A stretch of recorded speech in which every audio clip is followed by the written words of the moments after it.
How's it going, ladies and gentlemen? It's Raltic here. And ASO. And we thought we'd make a review for you guys on Kid Cudi's new album, Pain, Passion, and Demon Slayin, just because, we're pretty big Kid Cudi fans and we like music in general, so we thought we'd go ahead and make this review for you guys. A little bit of quick background info on myself and Jason. We've been listening to Kid Cudi as an artist all the way back into middle school, like in his mixtape days. And we've been following him ever since with every release and loving it more and more.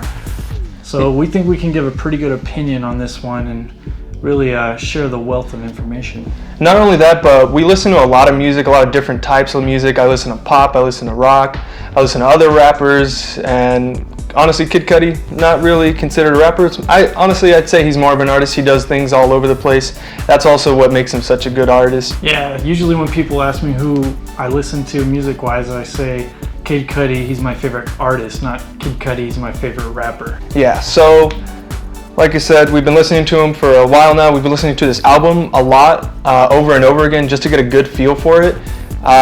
It came out about 5 days ago from this recording.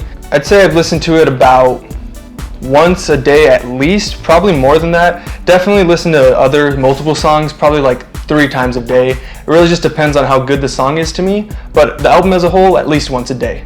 Yeah, I can agree with Jason. Like every hour before I go to work, I'm getting ready and I just throw this album on. It's like an hour and 20 minutes long.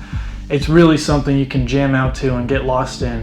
And Cudi really brought it back with this album, Yeah, this album is way different than any other album, I'd say, but at the same time, it definitely has elements that you would see in other Kid Cudi albums like Indicud, definitely some Man on the Moon stuff. There's definitely some throwbacks in there. Even in the lyrics, he throws back to Indicud, and he does some like real humming that sounds just like Man on the Moon. I can say that I'm honestly super happy with this album overall, because I think as all Cudi fans can agree here, we were kind of holding our breath for this album because of his last release. It took something to really it took a long time to really slow down and listen to that album and get into it. It wasn't as catchy as his previous albums were. I'm talking about Speeding Bullet to Heaven. That album, it was good for me overall, like once I gave it a few listens to, but this album blows it out of the water. Yeah, I'd say Speeding Bullet to Heaven wasn't, obviously, I'd say for the general listener, it definitely wasn't a good album. As a Kid Cudi fan, I enjoyed it a little bit. I enjoyed it a little bit more when I saw him live and I heard those songs live. It gave you a different perspective on those songs and like what he put into it. You could definitely hear it in his voice and like you could just see it on him when you see it live. But definitely as a whole album, Speeding Bullet to Heaven, not that great. Alright, so Pain, Passion, and Demon Slayin as a whole is a really, really great album. He has a couple of the singles that he released in there throughout the year, like Frequency and All In. Sadly, Goodbye doesn't make its appearance on this album due to legal reasons, but the album overall it flows so nice. Maybe not like his other albums where it's like a linear storyline, but all these songs have their place on this album. So yeah, like Anthony said, like a lot of the songs, a good amount of singles were on there. I did wish Goodbye was on there. Surfin' made it, but it actually changed a little bit. If you haven't heard the album, they did add a little bit to it, sort of like an instrumental. As a whole, yeah, the album is really good, but for me, I feel like it's a little bit choppy. Not like, oh, I heard this song and this song wasn't good. It wasn't like a back and forth like that. It was more like it was a mixtape, like this song had a feel for it, and then you move on to the next one and it's something completely different. Still a good song, but completely different from the last one. Yeah, this is really noticeable when you listen to 2 of my favorite songs where it's like Cosmic Warrior and then it goes straight to the Commander. And you have something in Cosmic Warrior where it's more like Satellite Flight, hummy, vocally, dance tune-ish, and then you go to the Commander and it's like, whoa, this is a straight up throwback to Man on the Moon 1 and 2. This is sick.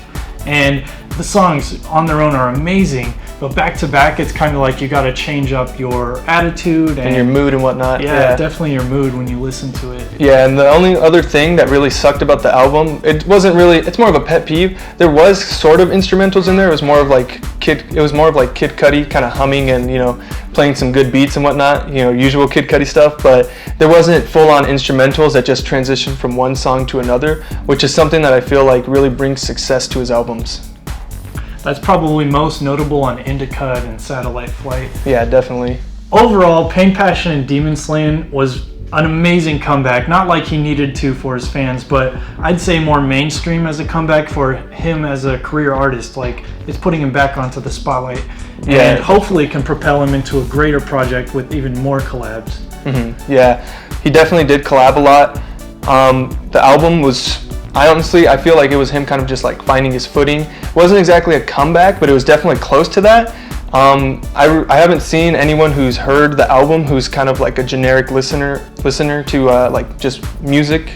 But a lot of people who do listen to Kid Cudi or have just been, open-minded with listening to any kind of hip-hop or anything like that in general, I'd say most of them enjoyed it.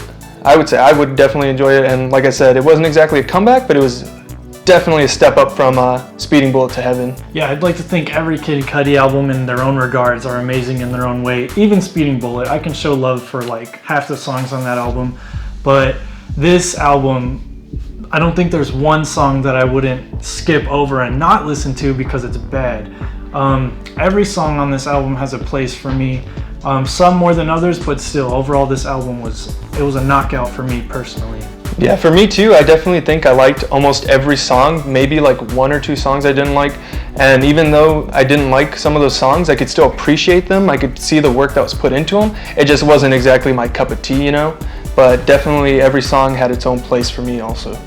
Yeah, we can see that Kid Cudi as a producer has seriously stepped his game up with this album, featuring 19 tracks and him producing them. It blows my mind. He has Mike Will on the album as a producer, Andre 3000. It's crazy. And then the features of Andre Benjamin and yeah, it's just, you can really see the effort in this. Okay, so we thought we'd go ahead and let you guys know what our top 3 songs are for this album, just in case you wanted to get into it. You want to know, what are the best songs on this album? Some good recommendations so you get a good feel for the album. So for me, I would say that my number 3 song would be Rose Gold, which is actually a pretty kind of upbeat hip hop, but then it goes a little bit slow and it's a really chill song. It's really good. I definitely recommend it.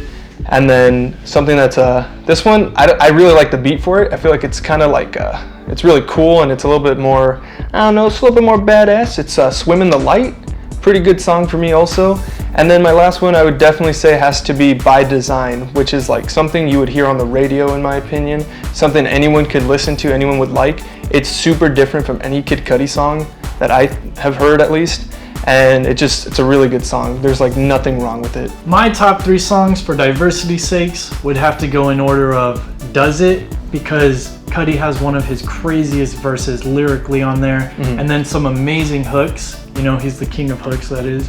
And then following that is a tie between The Commander for its throwbacks to Man on the Moon 1 and 2 and its Man on the Moon vibe. Really hit me with that wave of nostalgia. And then Cosmic Warrior, which gave us something new and very invigorating because his vocals just are off the charts. But yeah, definitely my top 3s. Does It, Cosmic Warrior, and The Commander. Amazing songs. Definitely got to give them a listen if you listen to this album on Spotify or iTunes Music.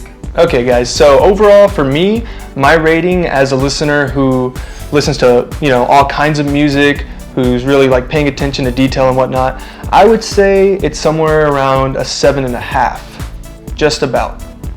Yeah, to give an unbiased rating in my eyes, I would give this like an 8, a solid 8. Like I could give this to the general population. They could appreciate over half the songs and it would be a really good gem in their eyes, you know what I mean?